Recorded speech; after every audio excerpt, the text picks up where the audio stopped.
이 시간 주시는 하나님 말씀을 우리 같이 보겠습니다. 사무엘하 15장 13절로 18절까지 말씀, 지난주 말씀과 동일합니다. 우리 사무엘하 15장 13절로 18절까지 말씀, 제가 가지고 있는 구약성경책 487면에 있습니다. 13절부터 18절까지 말씀을 제가 봉독하겠습니다. 하나님 말씀입니다. 전령이 다윗에게 와서 말하되 이스라엘의 인심이 다 압살롬에게로 돌아갔나이다 한지라. 다윗이 예루살렘에 함께 있는 그의 모든 신하들에게 이르되 일어나 도망하자. 그렇지 아니하면 우리 중 한 사람도 압살롬에게서 피하지 못하리라. 빨리 가자. 두렵건대 그가 우리를 급히 따라와 우리를 해하고 칼날로 성읍을 칠까 하노라. 왕의 신하들이 왕께 이르되 우리 주 왕께서 하고자 하시는 대로 우리가 행하리이다. 보소서 당신의 종들이니이다 하더라. 왕이 나갈 때에 그의 가족을 다 따르게 하고 후궁 10명을 왕이 남겨두어 왕궁을 지키게 하니라.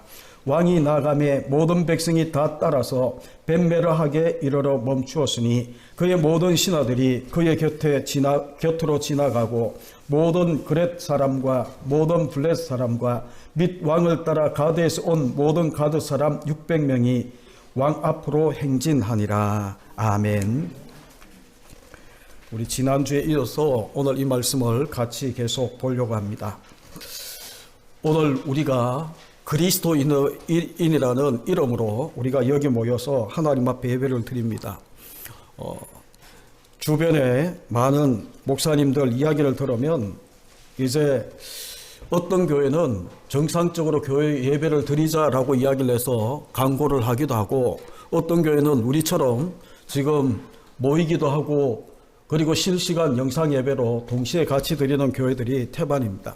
그런데 이제 모이자라고 이야기를 해서 그렇게 이제 이 광고를 하고 모여서 예배를 드리려고 해도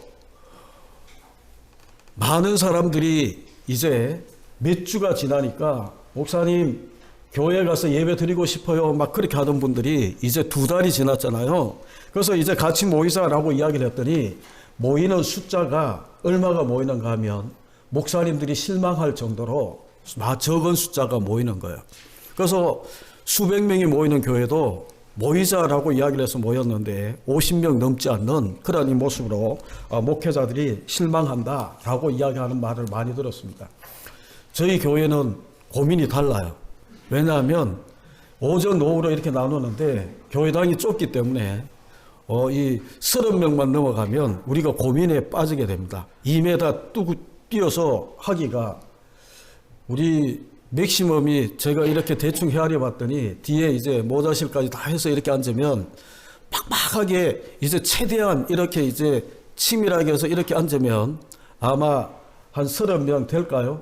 그러면 여기까지 앉아야 되는 그런 이 모습까지 되는데 어쨌든 우리 교회는 그래도 장로님 기도처럼 작지만 대단한 교회예요.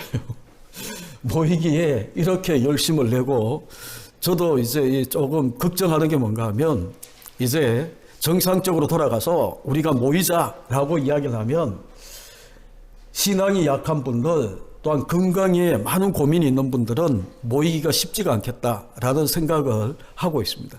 그래서 한국교회의 많은 목사님들 고민이 뭔가 하면 코로나19 현상이 끝나고 나면 한국교회의 변화가 어떻게 될까? 그것 때문에 지금 공청회도 하고 세미나도 하고 포럼도 하고 여러 많은 모임들을 가지고 있습니다. 왜냐하면 이게 하나의 전환점이 될 수 있는 그런 모습이거든요. 그런데 우리가 기억해야 되는 게 뭔가 하면 성경에 보게 되면, 히브리서에 보게 되면 모이기를 피하는 어떤 사람들의 습관처럼 우리가 따라가면 안 된다라고 이야기하는 게 성경이에요. 그래서 우리가 흩어지는 교회도 중요하고, 그리고 개인이 하나님과 만나서 이렇게 이 개인의 영성을 지키는 것도 중요하지만 또 중요한 신앙의 요소 가운데 하나가 뭔가 하면 모여서 함께 예배하는, 그러니까 이 교회는 공동체성이라는 것도 굉장히 중요합니다. 그래서 우리가 나중에, 저는 이제 이렇게 이 몇 주를 이렇게 지나고 나니까 우리 교회는 그래도 제가 믿음이 좋은지 나쁜 건지는 잘 모르겠지만 이 모이는 데 대한 걱정은 안 해도 되겠다라는 생각이 있어요. 이렇게 우리가 이 맥시멈까지 넘치면서 이렇게 최대한 이렇게 모이는 그러한 이 모습은 쉽지가 않으니까. 그래서 우리가 오늘 그리스도인이다라는 이름 가지고 우리가 모였어요. 그런데 여러분, 그리스도인이다라는 말이 최초에 나오는 성경이 어딘 줄 아십니까? 사도행전 11장에 보게 되면 11장 26절에 보게 되면 이 말이 나오거든요. 바나바가 사울을 데리러 어디에 가는가 하면 다소에 갔어. 25절에 가게 되면. 그런데 사도행전 11장 26절에 보게 되면 이제 이 바나바가 사울을 만나서 이제 다소에서 바울의 이름이 사울이니까 사울을 만나서 데리고 와서 안디옥에 1년간 같이 동역을 해요. 성도들을 가르치고 그리고 그들과 함께 신앙생활을 하기 시작하면서 그렇게 1년을 지나고 나니까 주변에 있는 안디옥에 있는 모든 예수 믿지 않는 사람들이 안디옥 교회 사람들을 보고 성경에는 제자들이다라고 이야기를 하는데 예수 믿는 성도들이에요. 그들을 바라보고 뭐라고 이야기하는가 하면 비로소 그리스도인이라 일컬음을 받게 되었다라고 이야기를 해요. 여러분, 이게 무슨 말인가 하면 지금 사도행전에 보게 되면 사도행전 1장 8절이 사도행전 전체를 보여주고 있는 28장 전체를 보여주고 있는 하나의 구조도거든요. 성령이 너에게 임하시면 너희가 권능을 받고, 성령이 임하고 권능을 받는 장면이 그 다음 장에 가게 되면 2장의 오순절에 그들이 모여서 120명 문도가 모여서 기도하기 시작했더니 성령이 그들 가운데 임했어요. 불의 혀 같은 성령이 임해서 그들이 방언도 하고 말씀을 전하면 수많은 사람이 주께로 돌아오는 성령이 임해서 그들이 권능을 받았어요. 그런데 권능이 너에게 임하면 뭐라고 이야기하는가 하면 예루살렘과 온 유대와 사마리아와 땅끝까지, 이거는 뭔가 하면 예루살렘 이제 넘어서 온 유대로 넘어서 이방인처럼 취급받는 사마리아인 지역으로 가서, 그리고 난 다음에 이것을 넘어서 땅끝까지 이르러 예수 그리스도의 증인이 되라 라고 이야기하는 거거든요. 그런데 3장 4장 쭉 보게 되면 이들이 떠나지를 않습니다.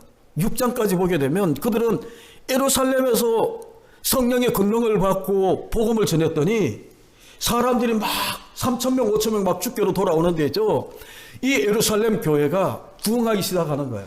그러면 성령이 임해서 그들 가운데 권능이 임해서 정말 그들이 큰 능력으로 교회가 부흥되기 시작하게 되면 그 다음에 가야 되는 게 뭔가 하면 온 유대로 흩어지고 사마리아와 땅끝까지 가야 되는데 그들이 가지를 않아요.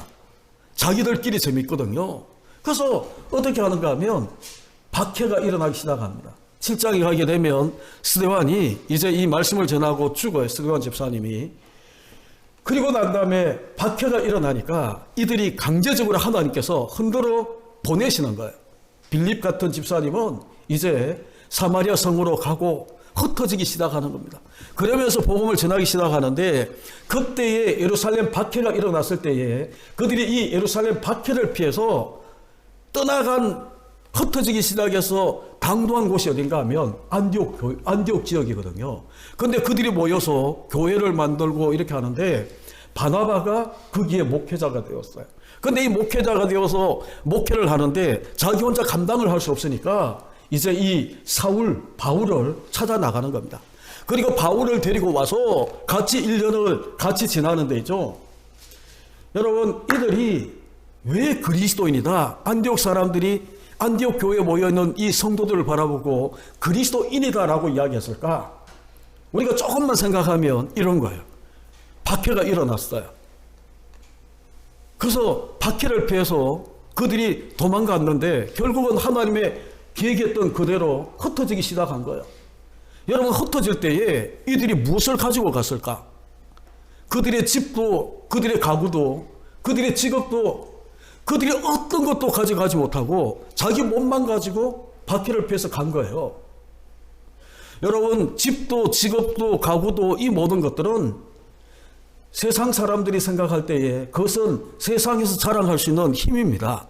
어떤 면에서 보게 되면 이 모든 것들은 세상 사람들이 행복의 조건처럼 여기는 것들을 다 두고 자기 몸만 가지고 자기 예수 그리스도를 구주라 믿는 이 믿음의 고백만 가지고 그들이 흩어지기 시작한 거예요.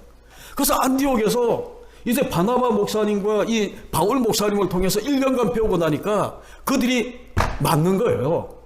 정말 예수 그리스도가 행복의 근거가 되고 예수 그리스도가 자기들에게 이렇게 보니까 자기들의 능력이 되고 그러니까 예수 그리스도로 기뻐하고 예수 그리스도가 자기들의 행복의 모든 이유가 되고 그래서 예수 그리스도를 위해서 살겠다라고 이야기하는 것이 그들 가운데 일어나기 시작하는 거예요.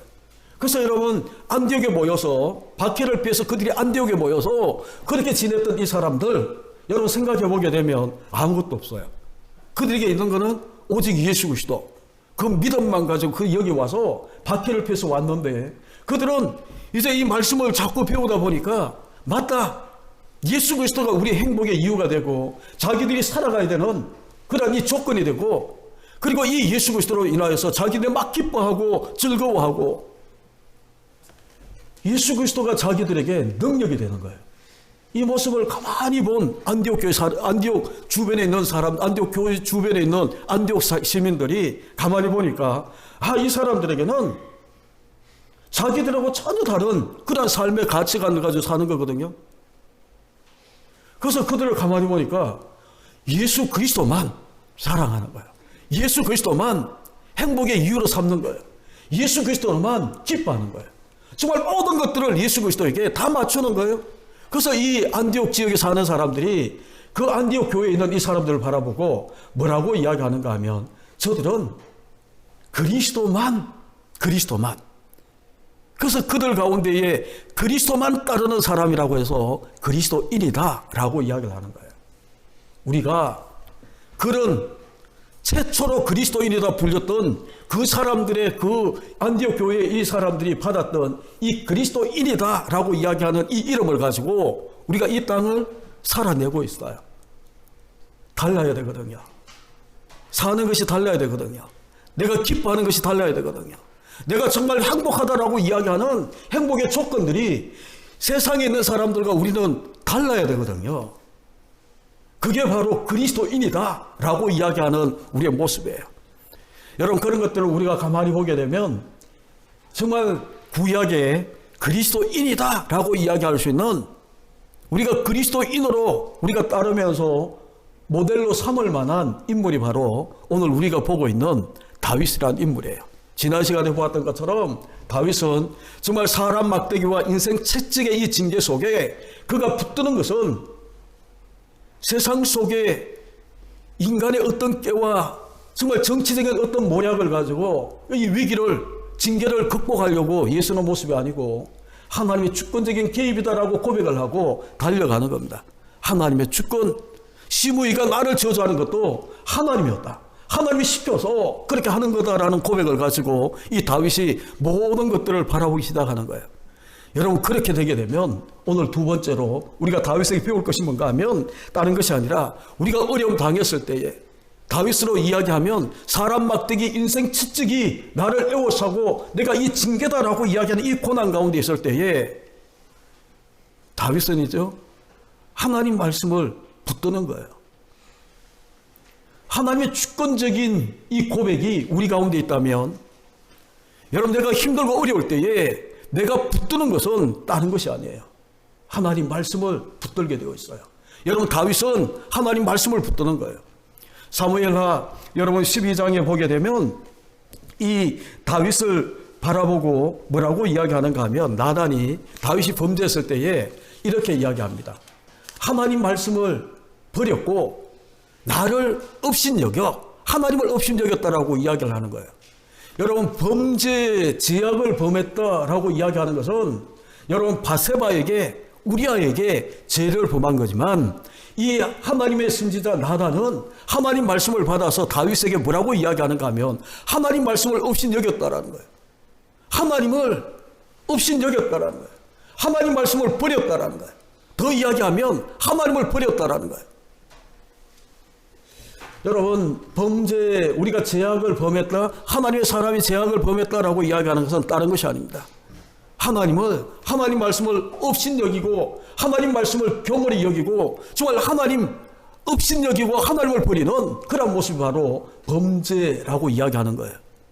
여러분, 우리가 그리스도인이다 라고 이야기했잖아요. 근데 그리스도인은 달라야 된다라고 이야기했잖아요. 가치관이나 모든 기준이 달라야 되는데, 우리가 죄를 범하면 누구에게 죄를 범한 것이 아니라 하나님께 죄를 범한 그런 이 모든 것들을, 하나님에게 모든 것들을 맞춰서 이렇게 바라보는 거예요.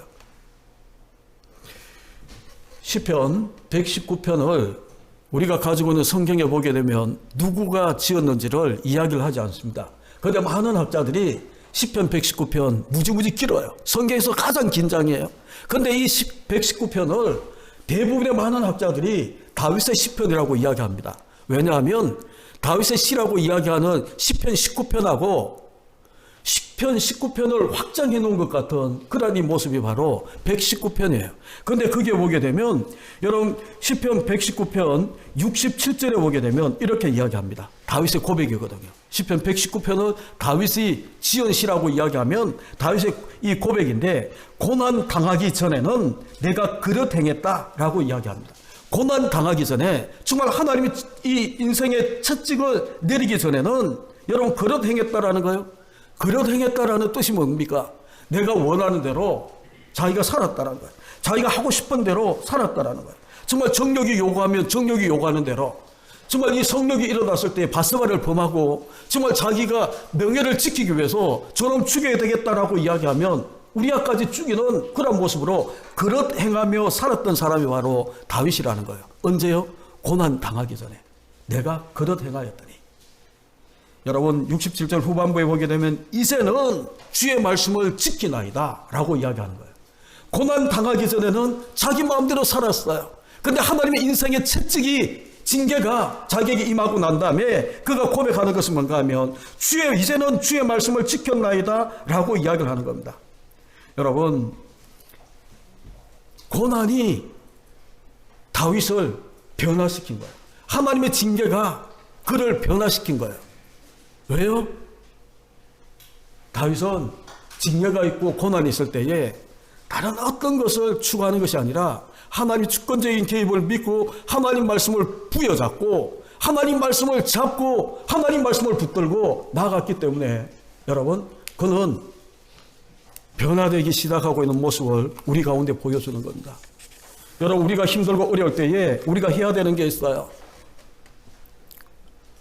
여기저기 찾아다니면서 여기저기 누군가의 이야기를 들으면서 내가 이 어려움을 극복하겠다, 내가 이 징계를 내가 벗어나겠다라고 이야기하는 것이 아니라 이 다윗처럼 우리가 다윗에게 배워야 되거든요.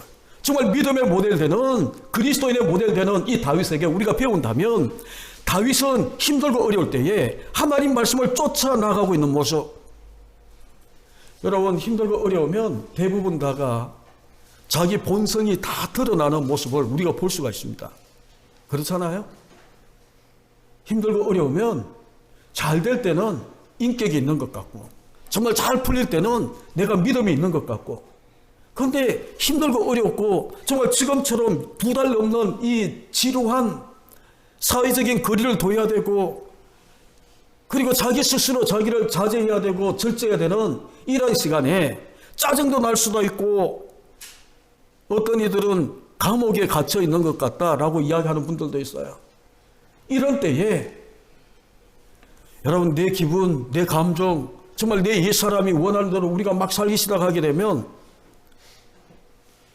다닐 수 있잖아요. 돌아다닐 수 있고, 정말 7대 이 원칙을 안 지키고 우리가 얼마든지 그렇게 살아갈 수 있는 그 모습이지만, 감정 따라 본능 따라 우리가 살 수 있지만, 여러분 가운데 자주 이야기하는 말이지만 우리는 그리스도인이에요.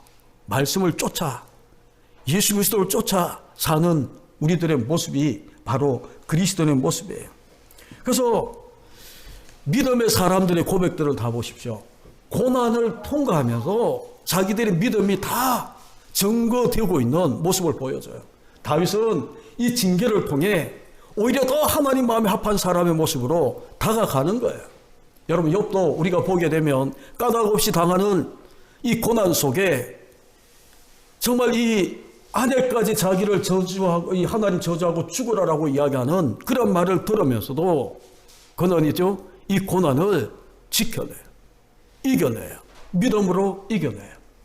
그러면서 우리가 잘 아는 구절 욥기 23장 10절에 보게 되면 나의 가는 길 오직 그가 아시나니 그가 나를 단련하신 후에 내가 정금같이 나온다라고 이야기하는, 그러니까 여러분 고난의 이 모든 시간들 우리에게는 필요합니다. 그래서 다윗이 이 징계 고난을 겪고 난 다음에 고난 당하기 전에는 그릇 행하며 자기 원하는 대로 살았지만 이제는 아니거든요. 그래서 그가 그 다음 구절에 보게 되면 고난 당하는 것이 내게 유익이다 라고 고백을 해요. 여러분, 우리가 이 고난 당하는 것이 이 하나님의 이 눈으로 이 모든 것들을 보지 아니하고 인간적인 모든 관점에서 우리가 보기 시작하면 고난 당하는 게 좋다, 고난 당하는 게 내게 유익이다라고 이야기하면 우리는 뭐라고 이야기할 것 같아요? 이 미친놈, 그렇게 이야기할 수 있잖아요. 그런데 우리가 이 믿음의 눈으로, 그리고 다윗을 보고 믿음의 눈으로 이 욥을 보고 믿음의 사람들을 다 보게 되면 왜 이들이 고난 당하는 것이 내게 오히려 유익이라고 이야기를 하는가? 정말 하나님이 나를 단련하고 연단하신 후에 왜 정금같이 나온다라고, 하나님이 다 하신다라고 그렇게 고백하는가? 우리가 이 하나님의 관점에서 모든 것들을 보기 시작하게 되면 그 말이 맞다라고 우리가 동의할 수밖에 없고 아멘할 수밖에 없는 거예요. 그래서 여러분, 다윗을 통해 우리가 배워야 되는 것은 하나님의 주권이라는 이 고백을 우리가 하고, 정말 내가 힘들고 어려울 때에 하나님의 주권의 고백이 있으면 우리가 반드시 그 뒤에 나오는 게 있어요. 하나님 말씀을 쫓아가는 거거든요. 하나님 말씀을 붙잡고 하나님 말씀이 원하는 대로 우리가 살아내려고 해서는 어떨 때는 넘어지지만, 하나님 말씀 앞에 내가 걸려서 넘어지지만 그럼에도 불구하고 다시 일어나서 하나님 말씀대로 살아내려고 내가 다시 하나님 말씀 붙들고 나가는 모습이 그리스도인의 모습이에요. 저는 제 자신도 마찬가지지만 힘들고 어려울 때는 침체됩니다. 번아웃 됩니다. 정말 이 감정적으로 상할 때는 아무도 만나기 싫고 혼자 있고 싶고 잠도 오지 않고 이런 시간들이 있어요. 그렇지만 그리스도인이다라고 이야기하는 것은 그럴 때마다 하나님 말씀에 소망을 두고, 정말 하나님께 모든 소망을 두고, 그리고 다시 말씀 붙잡고 일어나는 것이 그리스도인의 모습이거든요. 믿음의 사람들이 좌절하고 낙심하는 그런 모습이 전혀 없어서 그들이 믿음의 모델인가요? 아니에요. 엘리야도 보게 되면 넘어졌어요. 850대 1로 싸우고 정말 바알과 아세라 이 제사장들을 다 죽이고 난 다음에 이세벨이 죽이겠다라고 이야기하는 이 말 앞에 그는 좌절하고 낙심하고 죽기를 구했어요. 그런데 하나님 말씀이 세면 하나님의 음성이 들려주고 난 다음에 다시 일어나서 말씀 부여잡고 다시 믿음의 길을, 엘리야의 이 사명을 감당하기 위해, 선지자의 사명 감당하기 위해 가고 있는 모습이 엘리야의 위대한 모습이거든요. 여러분, 힘들고 어려운 이런 때에 우리가 이 경제적인 막막함과 정말 이 일 후에 어떤 일들이 우리를 기다리고 있을까, 정말 이 코로나가 혹시나 내게 전염되지 않을까, 여러 가지 많은 두려움 속에 우리가 있을지 모르지만 여러분, 그럴 때에 우리가 붙잡아야 되는 것은 다른 것이 아니에요. 하나님 말씀. 여러분, 이 모든 상황도 하나님이 허락하신 거 아니에요. 하나님의 주권을 우리가 고백한다면 하나님이 이 모든 것들을 다 하나님이 배열하고 이런 모든 구조들을, 이런 모든 환경들을 하나님 만들었거든요. 이해되지 않지만 나중에 지나서 우리가 이 다윗처럼 이 징계에 사람 막대기 인생의 채찍이라는 이 고난 속에 우리가 다 믿음으로 잘 극복하고 난 다음에 보게 되면 우리도 다윗처럼 그렇게 고백할 거예요. 고난 당하기 전에는 내가 그릇 행하였지만 이제는 내가 주의 말씀을 지키나이다. 내가 우리 주님이 기뻐하는 그 길을 내가 걸어가고 있나이다. 고난 당하는 것이 오히려 내게 유익이었습니다라는 고백이 저와 여러분 입술 가운데에 조만간 속히 이 고백이 저와 여러분의 고백으로 하나님 앞에 드려지기를 간절히 주님의 이름으로 축원합니다. 여러분, 하나님의 주권을 우리가 믿었어요. 그리고 난 다음에 우리가 말씀을 부여잡았어요. 그러면 이 다윗이 우리에게 보여주는 것이 뭔가 하면 자기를 부인하고 하나님을 택해요.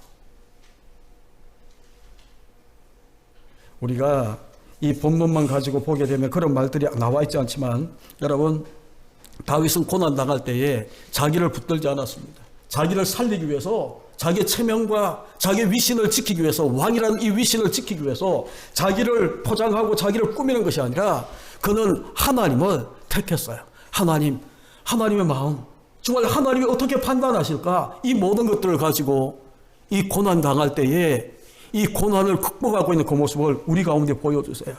여러분, 우리가 말씀에 우리를 복종시키면 자기를 반드시 부인하고 자기 십자가 지고 주님을 따르는 모습이, 하나님을 선택하고 주님을 따르는 모습이 우리 가운데 일어나게 되어 있습니다. 다윗은 자기를 초소 복종시키는 일을 통해 하나님의 마음을 사고 있는 모습이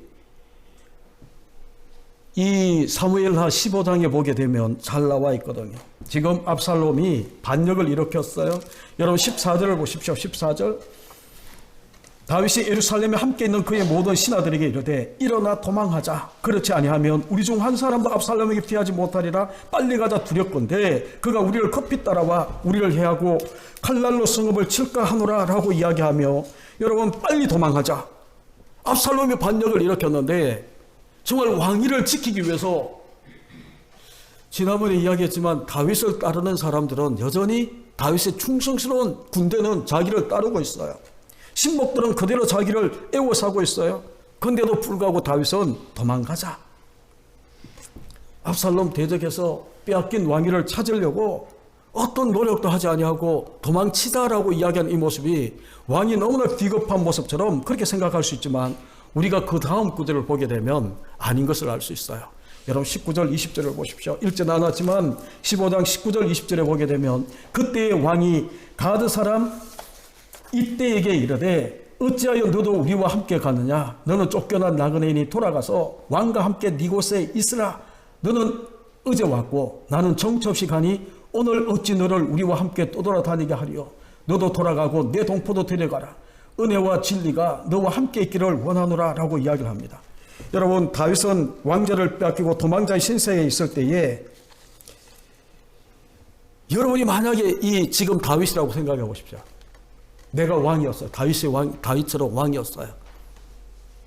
그런데 아들이 반역을 일으켰는데 전쟁을 치고 왕위를 찾으려고 하면 싸워볼 만한 가능성이 높은 거예요. 그런데 그러려고 하면 한 사람이라도 돌아선 사람 마음까지 내게 이 맞추기 위해서 설득하고 정말 어떤 자리를 보장해주고 여러 많은 깨를 우리가 할 수 있는, 한 사람이라도 자기 편에 끌어들이기 위해서 그런 인간적인 깨를 내지 않겠나요? 제가 만약에 다윗이면 그렇게 했을 수도 있을 것 같아요. 지금 여기 가드 사람 19절에 나오는 가드 사람 이때는 오늘날로 이야기하면 수도 방위 사령관 정도 되는 그런 막강한 군사력을 가지고 있는 사람인데, 그것도 최정예 600명을 거느리고 있는 그런 이 사람인데, 이 사람이 다윗을 쫓겠다라고 이야기를 하는데, 그러면 할렐루야 하면서 하나님의 뜻인 줄 알고 이 사람 와 나를 따라 그렇게 이야기하는 것이 인간적으로 멋있어 보일 수 있어요. 왕위를 찾는 가장 빠른 길처럼 보여질 수 있어요. 그런데 이 다윗이 뭐라고 이야기합니까? 나는 도망자다. 네가 있어야 되는 그 자리, 정말 이 예루살렘 수도를 지키는 이 자리에 네가 돌아가서 거기에 압살롬을, 지금 왕인 압살롬을 그냥 섬기고 그렇게 살아라고 이야기하는 기가 막힌, 정말 미련하고 어리석은 그 판단을 하고 그렇게 이야기하고 있는 그 모습이에요. 그런데 여러분, 이것만 있습니까? 또 있어요. 15장 계속 읽어나가면 25절 26절에 보게 되면, 왕이 사독에게 이르되 보라 하나님의 궤를 성읍으로, 지금 이 사독 제사장이죠, 하나님의 언약궤를 가지고 와서 그 이 다윗을 쫓으려고 하는 그런 모습에 왕이 사독에게 이르되 보라 하나님의 궤를 성읍으로 도로 미어가라. 만일 내가 여호와 앞에서 은혜를 입으면 도로 나를 인도하사 내게 그 궤와 그 계신대를 보이시리라. 그러나 그가 이와 같이 말씀하시기를 내가 너를 기뻐하지 아니하신다 하며 종이 여기 있사오니 선이 여기신 대로 내게 행하시옵소서. 대제사장이 하나님의 언약궤를 붙들고 메고 와서 다윗을 따르겠다라는 거예요. 여러분, 하나님 언약궤가 이스라엘 백성들에게 어떤 의미입니까? 제가 이 지나친 표현일지 모르지만 우리 이 왕이 조선시대나 이런 때에 보게 되면 왕이 이렇게 이 왕자를 빼앗기게 되면 자기가 원치 않아서 왕위를 선의하게 되면 끝까지 붙들고 있는 게 뭐예요? 옥새거든요. 그런데 이스라엘 나라에 하나님 언약궤는 그 이상이에요. 언약궤가 자기에게 있다라고 이야기하는 것은 하나님의 뜻이, 하나님의 임재가 하나님의 내 편이다라고 이야기할 정도로 그게 이 모든 사람들의 민심을 옮길 수 있는 그런 모습인데 뭐라고 이야기하나요? 아니라는 거예요. 돌려보내는 거예요. 그러면서 26절에 보게 되면 그러나 그가 이와 같이 말씀하시기를 언약궤가 있어서 내가 이 모든 것들을 회복하고 언약궤가 없어서 내게 문제가 되는 것이 아니라 26절을 잘 보시면 그가 하나님이 이와 같이 말씀하시기를 내가 너를 기뻐하지 아니한다 하시면 하나님이 나를 기뻐하지 않으면 언약궤가 내게 있어도 아무것도 아니라는 거예요. 그가 언약궤가 없어도 하나님이 나를 기뻐하시면 나를 긍휼히 여기서 나를 선히 여기서 정말 하나님이 회복시킨다면 언약궤가 있고 없고의 문제가 아니라 여러분 하나님의 마음. 그래서 다윗은 인간적으로 자기에게 모든 인간적인 방법과 이런 것들을 다 동원해서 자기를 살려내려고 왕위를 차지하려고 회복하려고 그렇게 애쓰는 것이 아니라 철저하게 하나님의 마음. 이것을 관계적인 말씀으로 이야기하면 하나님과의 자기의 관계로 모든 것들을 보는 거예요. 여러분, 다윗이 지금 엄청난 고난의 현장에서 다시 왕위를 회복할 수 있는 이유가 뭔가 하면 사람들, 이때와 같은 군사력을 가지고 있는 그 사령관들을 자기 편에 끌어들이고 정말 하나님의 언약궤를 자기에 따르게 만들고 정말 인간적인 어떤 그런 방법들을 다 동원해서 왕위를 회복하고 있는 그런 모습이 아니라 바로 하나님 나를 기뻐하시며 저는 정말 문제가 내 안에 있는 거지 내가 뭔가를 붙들고 내가 뭔가를 가졌다 여기에 있는 것은 아닌 것을 우리가 보게 되는 겁니다. 수많은 용사가 나를 쫓고 언약궤가 내게 있고 그렇게 한다고 문제가 해결되는 게 아니에요. 하나님의 마음이 내게 있지 않으면 다윗은 정말 하나님의 마음 여기에 모든 초점을 맞추고 고난 당할 때에 징계 받을 때에 하나님의 마음이 어디에 있나? 하나님이 나를 기뻐하시나? 내가 정말 하나님 마음에 합한 사람만 된다면 언약궤가 나를 따르든 수많은 군대가 나를 쫓든 상관없이 그것이 없다 할지라도 내가 하나님 마음에 합한 사람이면 그것 없어도 내가 다시 하나님이 회복시키는 그 자리로 갈 수 있다라고 고백하는 것이 다윗의 믿음이고 다윗은 철저하게 우리가 다윗의 이 사무엘하를 우리가 보다 보게 되면 다윗은 넘어질 때도 있었지만 철저하게 이거 붙들고 이 믿음 가지고 살고 있는 다윗의 모습인 것을 우리가 보게 되는 그런 사람이 어려움 겪으면 코너에 몰리면 다 빼앗기고 나면 그 사람의 실상이 다 드러나잖아요. 본체가 다 드러나잖아요. 정말 그 사람이 하나님을 주인으로 모시고 살았는지 정말 그 사람이 진짜 그리스도인이었는지 안디옥 교회에 비로소 그리스도인이라 일컬음을 받는 그런 모습처럼 주변에 있는 사람들이 정말 박해와 어려움과 정말 결핍과 여러 가지 많은 내가 원치 않는 모든 환경 속에 내가 놓여서 그렇게 지날 때에 사람들은 우리를 주목하는 거거든요. 저는 그렇게 믿어요. 이 코로나 바이러스가 지금 이 모든 어려운 이러한 때에 우리 믿음이 드러날 수 있는 정말 교회가 교회다운 그런 역할을 할 수 있는 가장 중요한 기회라고 믿어요. 교회는 희망을 노래해야 됩니다. 다 우리가 죽게 되었다라고 이야기해도 우리는 희망을 말해야 되고 왜냐하면 하나님이 예수 그리스도가 우리 가운데 있잖아요. 희망보다 더 분명한 희망이 확실하게 이루어지는 희망이 소망이라고 이야기를 했는데 우리에게는 하나님이 나의 소망이 되셨잖아요. 그리고 우리가 다 뺏겼다 하더라도, 사방이 다 막혔다 하더라도 우리가 할 수 있는 것은 희망을 노래하고, 세상 사람들이 희망을 이야기하고, 우리 예수 믿는 사람들끼리 소망을 이야기하고, 그리고 다시 일어날 수 있는 그런 모든 것들을 말할 수 있는 성도, 교회가 될 수 있는 거예요. 왜요?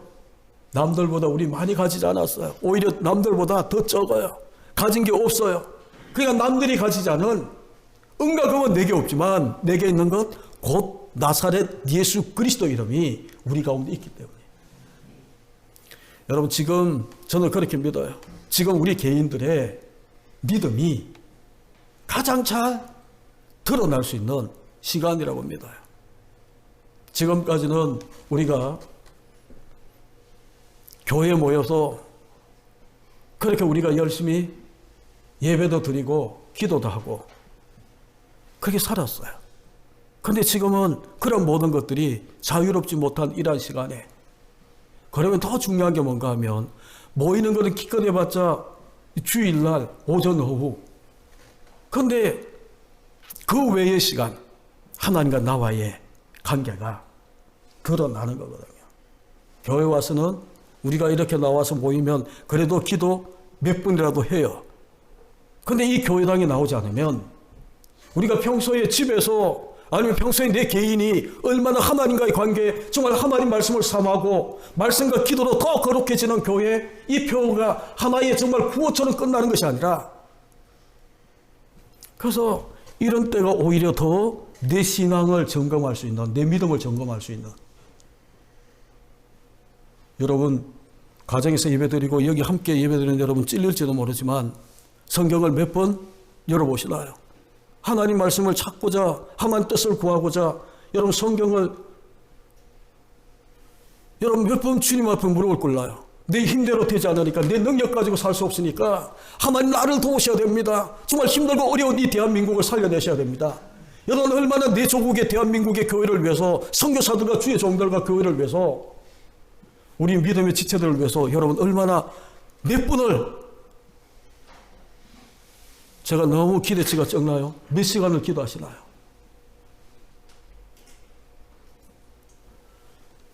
드러나는 거거든요. 고난 당할 때에 정말 이전에 늘 자유롭게 신앙생활했던 그런 때가 아니라, 이제는 자유롭지 못한 이런 시간에 우리가 살 때에 내 자녀를 위해서 얼마나 기도하며, 정말 못난 목사를 위해서 얼마나 기도하고, 교회를 위해서 얼마나 기도하고, 하나님 말씀을 찾고,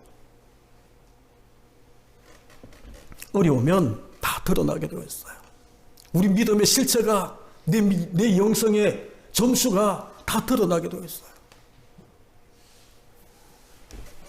너무 찔릴까봐 더 이상 말은 못하겠지만 여러분 찾으셔야 됩니다. 다윗은 힘들고 어려울 때에 하나님 붙들었어요. 하나님 앞에 무릎을 꿇었어요.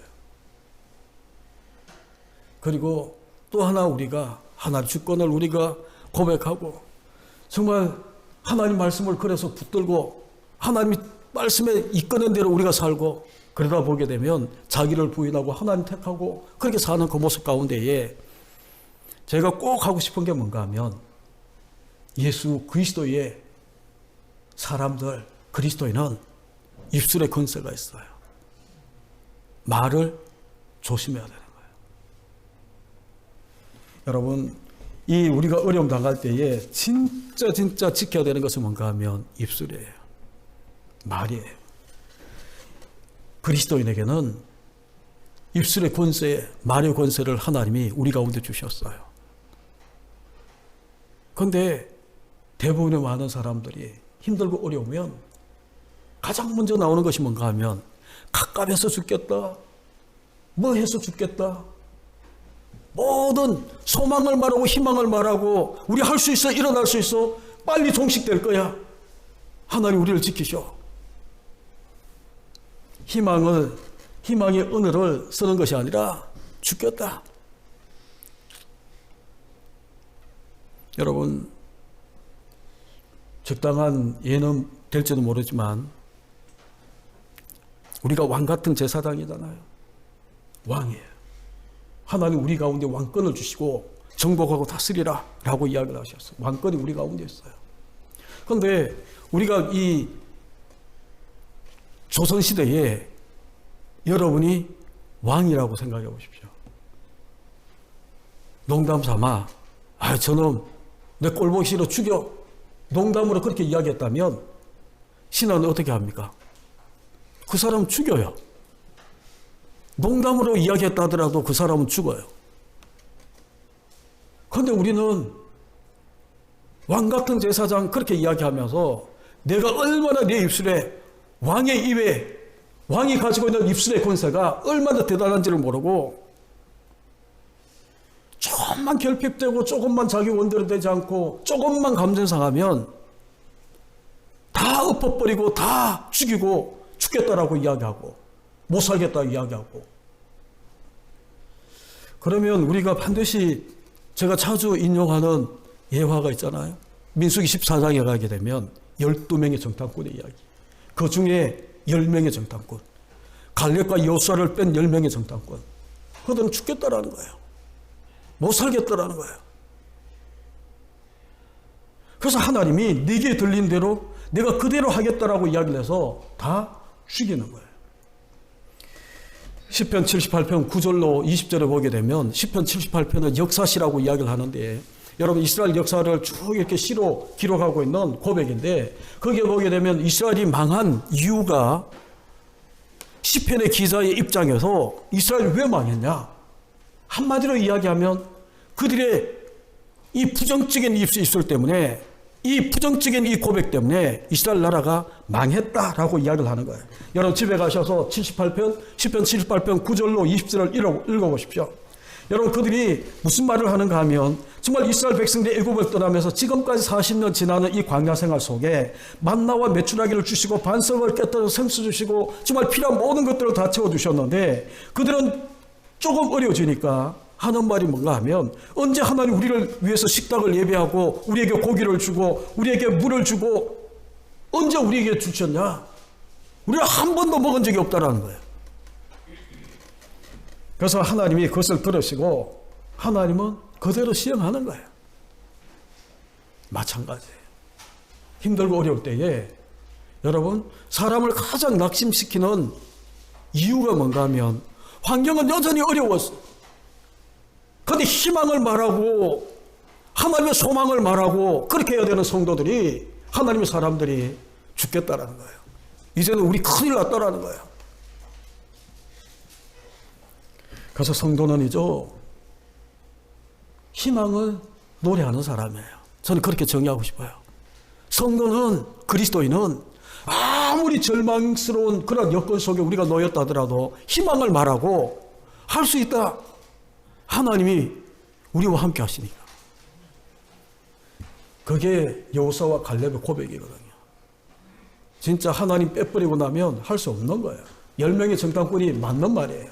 그러니까 하나님 있으니까 우리가 하나님을 아버지라 믿고 아버지라 부르고 예수 그리스도가 나의 구주라고 고백하고 나와 함께하는 임마누엘의 하나님으로 우리가 고백하니까 하나님이 있으니까 할 수 있는 거예요.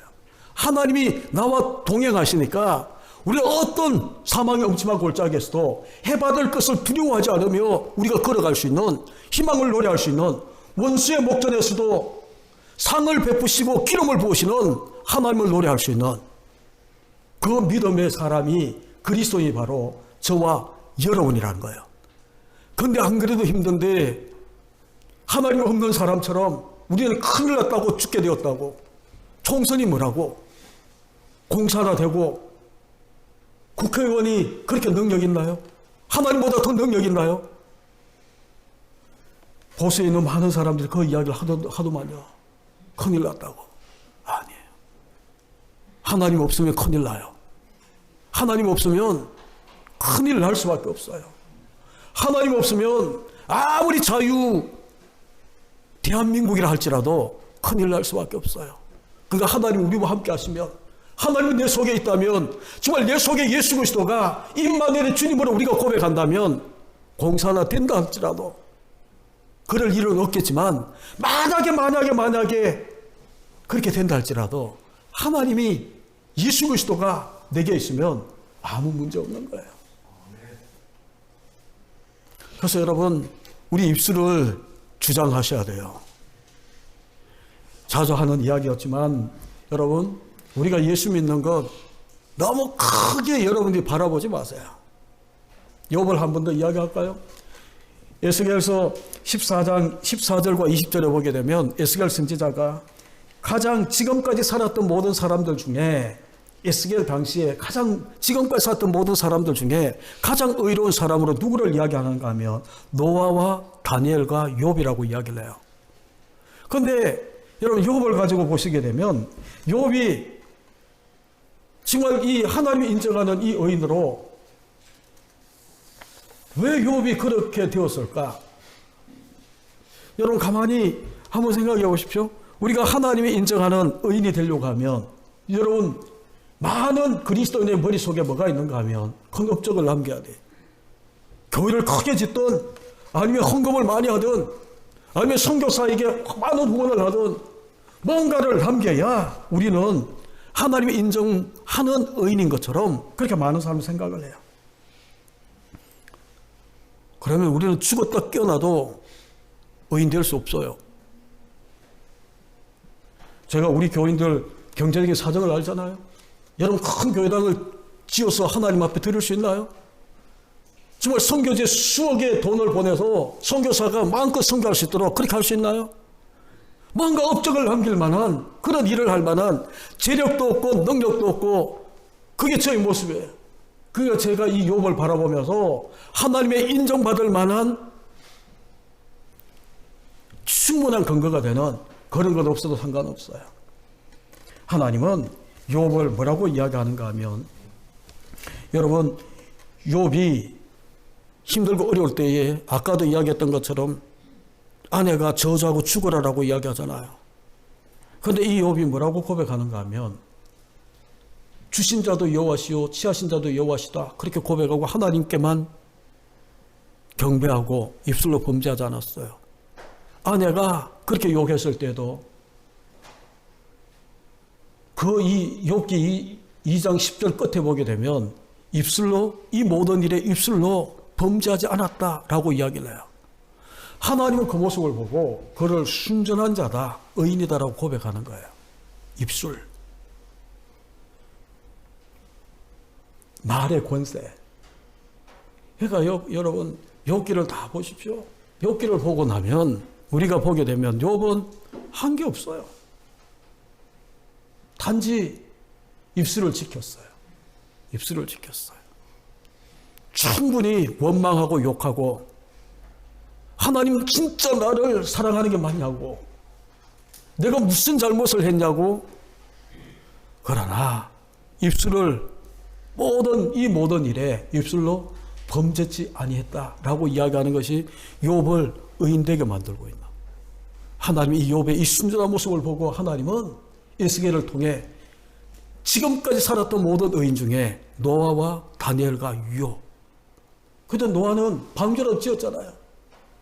다니엘은 정말 적국에 가서 제국이 3번 바뀌어도 그는 국무총리의 자리를 지켰잖아요. 그런데 욥은 다 빼앗기고 다 없는, 건강까지 상한 친구들까지 와서 너 죄지었다고 이야기할 때에 열받지만 입술을 지키는 거예요. 말씀을 맺겠습니다. 여러분, 하나님 앞에 가장 중요한 게 뭘까요? 그러니까 제가 여러분 가운데에 심령에 박히게 만들고 싶은 말이 뭔가 하면, 우리는 예수 믿는 것을 자꾸 착각을 하는 거예요. 뭔가 업적을 남기고 위대한 일을 하고, 그거는 하나님이 주시면 할 수 있는 거예요. 그런데 하나님 우리 가운데 가장 먼저 요구하는 것이 뭔가 하면, 내 내면, 내 속사람이 정말 정결하게 되고 깨끗하게 되어서 하나님이 있고 싶어하는 하나님의 성전이 되어지는, 그게 예수 잘 믿는 사람 모습이에요. 내가 깨끗한, 하나님의 성결한 그런 이 사람이 되어서 하나님의 성령이 내게 임하는 하나님의 성전이 되었다면, 그 다음에는 하나님이 하시는 거예요. 하나님 능력 주셔서 교회 크게 지을 수도 있고, 정말 수많은 선교사들 우리가 지원할 수도 있고, 여러분, 하나님 나라의 일을, 업적을 남기는 그런 사람 될 수도 있어요. 그러나 내 속 사람이 전혀 변화되지 않고 겉모술수 가지고도 부자가 되고 큰일을 할 수 있어요. 업적을 남길 수 있어요. 그렇게 우리가 업적을 남겼다면 하나님 앞에 우리가 어떤 평가를 받을까? 하나님 마음에 합한 사람이라고 우리가 그런 이야기를 들을까? 말씀을 맺으면서 여러분, 나는 하나님 앞에 몇 점짜리일까? 이 힘들고 어려울 때에 자기를 점검해 보시죠. 내 영성의 점수가, 내 믿음의 점수가 몇 점일까?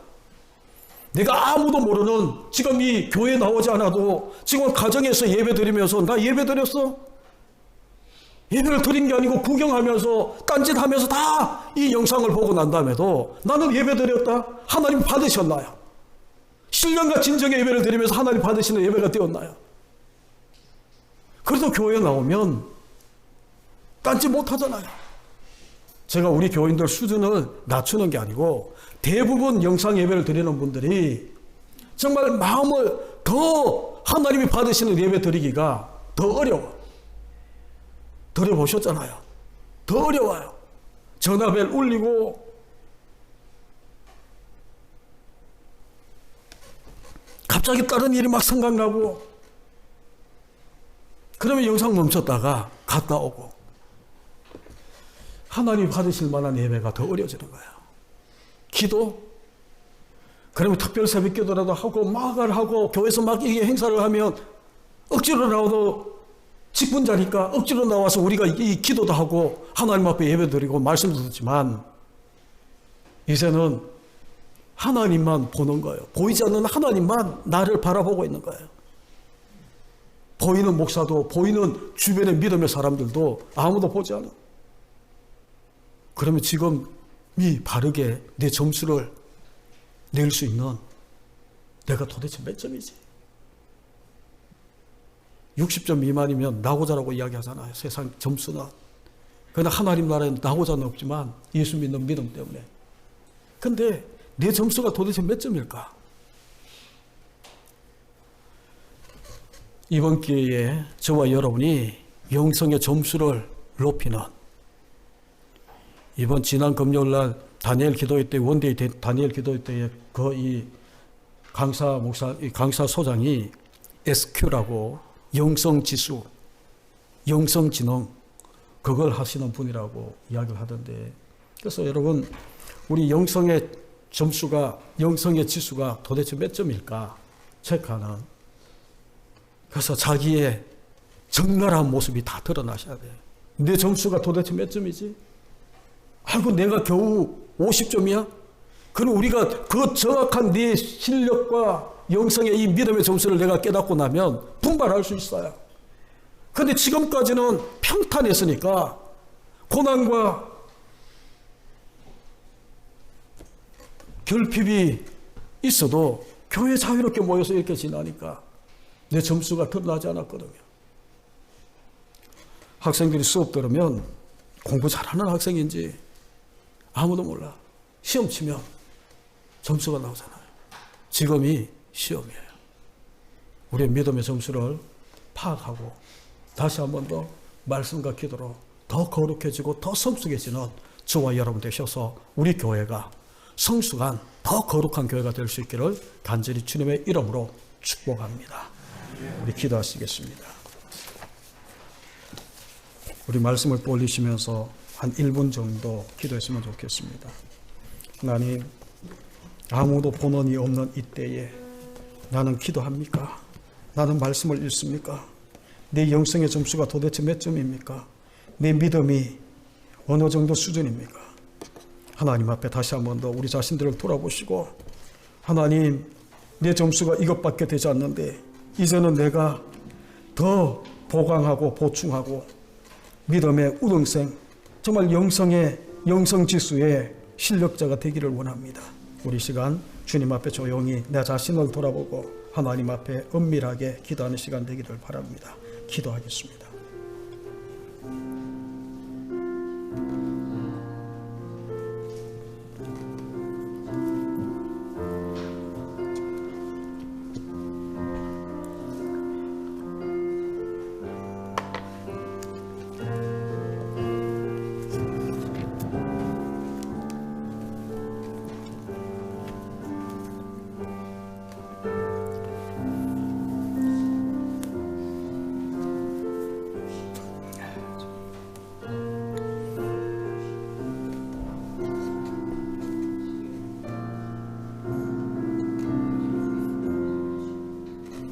하나님 감사합니다. 힘들고 어려운 때를 지나지만 하나님 아버지 앞에 나와 예배할 수 있는, 또한 영상으로 하나님 앞에 예배할 수 있는 귀한 여건 허락하심도 감사합니다. 우리의 마음이 더욱더 하나님을 향하게 하시고, 정말 우리가 힘들고 어려울 때에 예수 그리스도로 인하여 소망을 말하고 희망을 노래하는 믿음의 사람들 되게 축복하옵소서. 우리는 그리스도인입니다. 그리스도인이란 이 말 앞에 부끄럽지 않는 우리의 삶이 되어지게 날마다 우리를 지키시고 하나님 성령께서 우리를 인도하여 주옵소서. 예수님의 거룩하신 이름으로 축복하며 기도하옵나이다. 아멘.